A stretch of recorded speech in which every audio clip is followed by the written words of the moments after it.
अस्सलाम वालेकुम जीवन परदेसी। आज मैं आपको एक बड़ी मजेदार स्टोरी सुनाने लगी हूँ। Stay with me till the end to find the answer. So let's start. एक पानी के से भरे बर्तन में एक जिंदा मेंढक डालें और पानी को गर्म करना शुरू कर दें।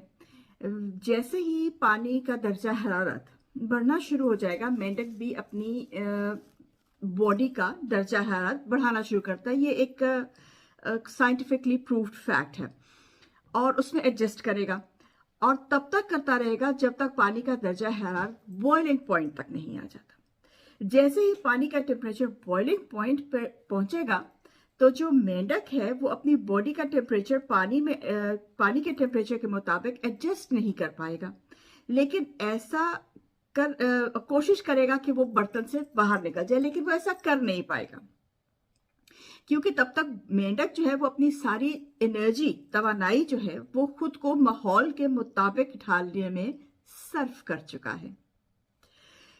यहां एक सवाल जन्म लेता है, वो कौन सी चीज है जिसने मेंढक को मारा?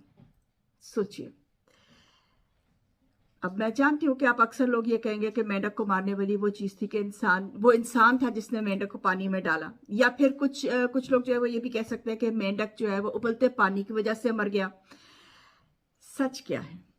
सच ये है कि मेंढक सिर्फ इस वजह से मरा क्योंकि वो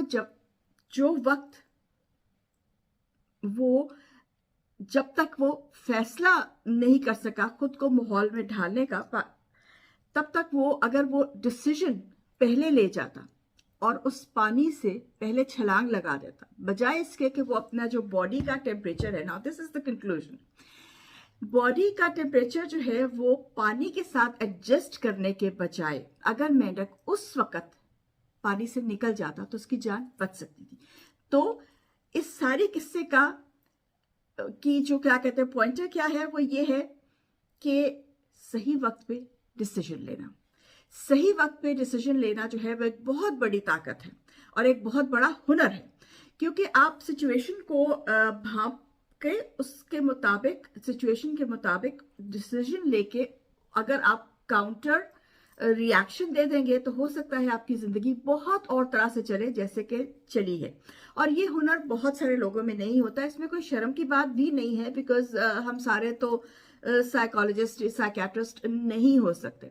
हम आम लोग होते हैं जो आम सिचुएशन से गुजरते हैं, लेकिन कुछ ऐसे पॉइंट्स हैं जिनको इंसान एज रेड फ्लैग देख ले तो जिंदगी को बदलना आसान हो सकता है। जब आप देखते हैं कि इर्द गिर्द के माहौल आपका दम घुट रहा है और आप इस माहौल में एडजस्ट नहीं कर पा रहे, तो ज्यादातर लोग कोशिश करते हैं कुएं के मेंढक की तरह, बाल्टी के मेंढक की तरह, कि वो उस चीज में एडजस्ट कर जाए।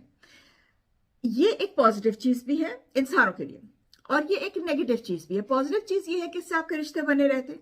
नेगेटिव चीज ये है कि आप अपने आप को खो देते हैं, आप अपनी पर्सनैलिटी को खो देते हैं, आप कहाँ जाते हैं आपको पता नहीं चलता। और जब वक्त आता है, जब बॉइलिंग पॉइंट आता है और जब वो वक्त आता है जब आपको अपनी जरूरत होती है, तो आप अपनी सारी एनर्जी हार चुके होते हैं। ये बेसिकली हर जगह पे जो है वो एडजस्ट करता है। एक जो सबसे जगह पे एडजस्ट कर रहा है वो हमारी कॉम पे एडजस्ट कर रहा है इस वक्त। यहाँ पे मैं ऐड कर दूं before going to the psychological point, well this is also psychological point. Pakistan की जो आवाम है उसका भी कुछ यही हाल है, क्योंकि जो पाकिस्तान में अगर बंदा परेशानी, जैसे मैं अक्सर अब सुन रही हूँ कि महंगाई से लोग बहुत ज्यादा परेशान हो रहे हैं, तो अपनी रोजमर्रा की जरूरियात को किसी तरह से पूरा कर रहे हैं और चुप है। पिछले दिनों फेसबुक पे किसी एक औरत ने डाला हुआ था कि मैं अपनी बिजली का बिल देने के लिए अपनी बालियां बेच रही हूँ। तो मैंने उसको जवाब में ये लिखा कि बहन, इस महीने बालियां बेच दोगी, अगले महीने क्या बेचोगी? Think about it. तो प्रॉब्लम वही नहीं है जो इस वक्त आप अभी आप सॉल्व कर ले। प्रॉब्लम लॉन्ग टर्म सॉल्व करनी चाहिए कि लॉन्ग टर्म जो है वो प्रॉब्लम, आप इस प्रॉब्लम से कैसे निकलेंगे। इस दफा तो बालियां बेच लेंगे, अगले महीने क्या बेचेंगे? अपने आप को बेचेंगे जाके। तो इस इंतजार में रहेंगे कि अगर हमारी कौम जो है वो अगर इसी इंतजार में रहेगी कि अभी ये महीना गुजर जाए, अगले महीने देखेंगे। हमारी बेसिकली प्रॉब्लम ये है, ना सिर्फ हमारी कौम की, हम लोगों की जनरली, कि हम शॉर्ट टर्म सोचते हैं।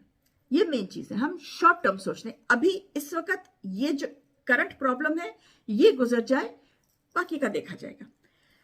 ठीक है, कुछ हालात या कुछ जगह पे ये सूट कर भी जाता है, लेकिन मोस्टली और जनरली और अगर देखा जाए तो जो सही जिंदगी है उसमें लॉन्ग टर्म जो चीज है वो ये है कि आपको लॉन्ग टर्म सोचना चाहिए कि पानी जब बॉइलिंग पॉइंट तक पहुंचेगा तो क्या मेरे में इतनी एनर्जी होगी कि मैं बाहर निकल सकूं। मैंने पिछले दिनों एक वीडियो बनाया था, I think it will go on air in the next few days.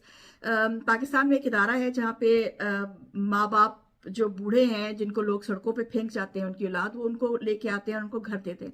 और उसमें औरतों के मैं इंटरव्यू सुन रही थी और वो यही कह रही थी कि मैंने इनको कोई औरत बेचारी ने अकेले बच्चे पाले, बाप ने नहीं किया, बाप के पास नहीं था, किसी ने दोनों माँ बाप ने मिलकर पाले और बाप मर गया और वो औरत बच गई और उसके बच्चों ने उसको घर से निकाल दिया, जायदाद भी छीन ली और घर से निकाल दिया कि जी तुम बूढ़ी हो गई हो, हम तुम्हारा नहीं करते। तो ये बॉइलिंग पॉइंट है, ये बॉइलिंग पॉइंट है। वो औरत अपने बच्चों के साथ तब तक एडजस्ट करती रही कि चलो शायद ये ठीक हो जाएंगे, शायद ये ठीक हो जाएंगे। देखिए, जिस बच्चे ने ठीक नहीं होना उसने ठीक नहीं होना।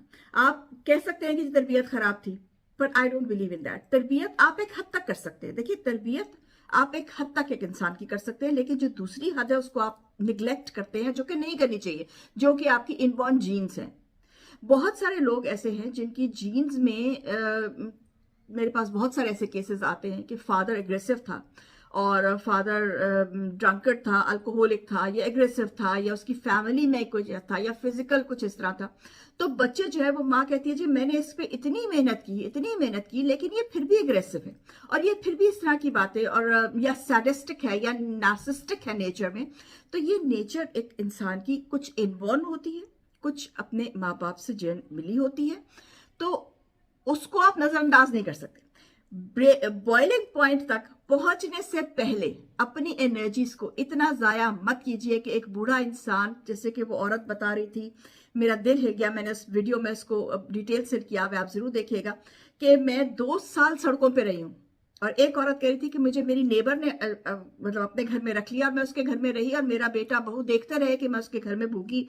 मतलब जिस तरह इंसान किसी को करता है एडजस्ट कि ठीक है तुम कपड़ा ले लो, कपड़ा दे दिया, खाना दे दिया, दैट्स इट। बट कपड़ा और खाना is not life, you know. और उसके बेटा और बहू देखते रहे अपनी माँ को इस हालात में, बट वो नेबर्स के घर आके अपनी माँ को लेके नहीं गए। तो बॉइलिंग पॉइंट तक पहुंचने से पहले, चाहे फिर वो कौम हो जो हमारी आजकल गुजर रही है, महंगाई के तूफान से गुजर रही है, इसको बॉइलिंग पॉइंट तक अपने आप को इतना एडजस्ट मत कीजिए कि जब तक बॉइलिंग पॉइंट आएगा, जब पाकिस्तान बिकने का वक्त आएगा, क्योंकि आप जस्ट रेड के पाकिस्तान का पता नहीं कितना एकड़ जमीन जो है वो बेच दी गई है। तो बॉइलिंग पॉइंट पे मत आइए कि मुल्क ही ना रहे। छोटे लेवल पे बॉइलिंग पॉइंट पे मत लाने दीजिए फैमिलीज में कि आप अपना खुद ही ना रहें, आप अपनी जहन, दिमाग, जिस्म आपका बिल्कुल फारिग हो जाए लोगों से एडजस्ट करते करते। जिंदगी सिर्फ एडजस्टमेंट का नाम नहीं है। हमारे यहाँ इसको कहा जाता है कि नहीं नहीं, एडजस्टमेंट एडजस्टमेंट एडजस्टमेंट, बहुत अच्छी बात है, फैमिलीज इकट्ठा रखने के लिए एडजस्टमेंट करनी पड़ती है, पर वो कहाँ तक करनी पड़ती है, थिंक अबाउट इट। हर केस डिफरेंट होता है, so think about your case and draw boundary lines. Very important point, don't let it come to the boiling point. Till then, Chaman Pardesi, meditate सुरुक।